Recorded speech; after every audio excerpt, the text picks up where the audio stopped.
الله أكبر الله أكبر أشهد أن لا إله إلا الله وأشهد أن محمد رسول الله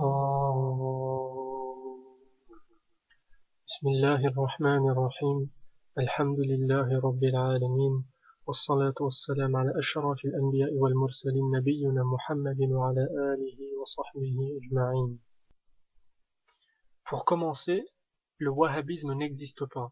Le professeur Mohammed ibn Abdel Wahhab rahimahullah était un prédicateur ad-da'i vivant au cœur de la péninsule arabique dans les années 1700 de l'ère chrétienne. Son œuvre a consisté principalement en un rappel lancé aux gens de ce qu'est l'islam et quelle est la base de cette religion. Il a fait cela dans un contexte bien particulier.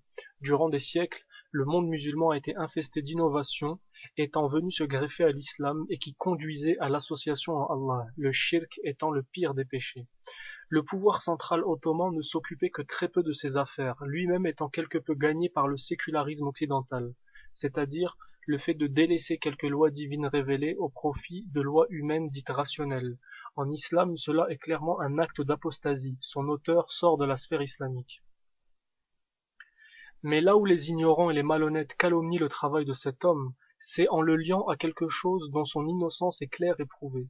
Il est vrai que le cheikh avait certes contracté une alliance avec un ancêtre de la famille El Saoud dans les années 1700, afin de remettre de l'ordre dans la péninsule arabe, étendre l'islam authentique et réunifier les tribus sous le même étendard.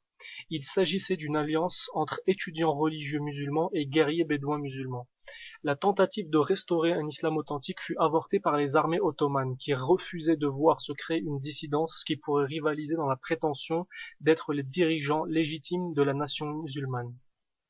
Mais il faut connaître la suite de cette histoire. Les descendants de la famille El Saoud, au début des années 1900, soit 200 ans après, je dis bien 2 siècles après, ont trahi cet appel pour le renouveau de l'islam en donnant l'ordre de massacrer les fidèles qui n'avaient pas changé de projet. En réalité, ce sont les Anglais qui ont eux-mêmes donné l'ordre, étant donné qu'ils ne voulaient voir aucune opposition à leur projet dans la région. Et quel était le plan anglais et français dans cette région? Le plan était simple. Démanteler l'Empire ottoman, créer des nations factices auxquelles ils allaient y placer des tyrans mafieux qui répondent à leurs ordres, aspirer les ressources naturelles et affaiblir et égarer la nation islamique pour les forcer à cohabiter à côté d'un foyer national juif qui aura pour vocation à parachever le projet de gouvernance mondiale que les créateurs de la Société des Nations, la SDN basée à Londres, avaient préparé. La SDN qui a ensuite déménagé à New York pour se nommer ONU, Organisation des Nations Unies, dont un des tout premiers membres s'appelle l'Arabie Saoudite. Les musulmans sincères de la péninsule arabe, que les ignorants et malhonnêtes surnomment wahhabites, ont voulu étendre la religion jusqu'en Irak et au Chem, 2 régions occupées par les Français et les Anglais, étant donné que leur idéologie religieuse voulait aller au bout de sa logique, c'est-à-dire rétablir l'État islamique, rompre toute alliance compromettante avec les mécréants criminels et diffuser l'islam à travers la da'wa et le djihad, c'est-à-dire la prêche et le combat. Ce que les agents impériaux que sont devenus les El Saoud ont totalement refusé, et ils ont justifié cela par quelques fatawas de savants proches du pouvoir saoudien, lui-même devenu véritable pion de l'Occident dans la région, premièrement des Anglais puis des Américains à partir de 1945. لا يتخذ المؤمنون الكافرين أولياء من دون المؤمنين ومن يفعل ذلك فليس من الله في شيء إلا أن تتقوا منهم تقاه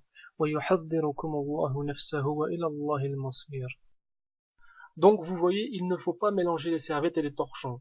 Je vous invite à lire les livres du cheikh Mohammed ibn Abdel Wahhab rahimahullah, notamment un qui s'appelle Kitab al-Tawhid, livre du monothéisme, ou encore Nawaqid al-Islam, les annulatifs de l'islam.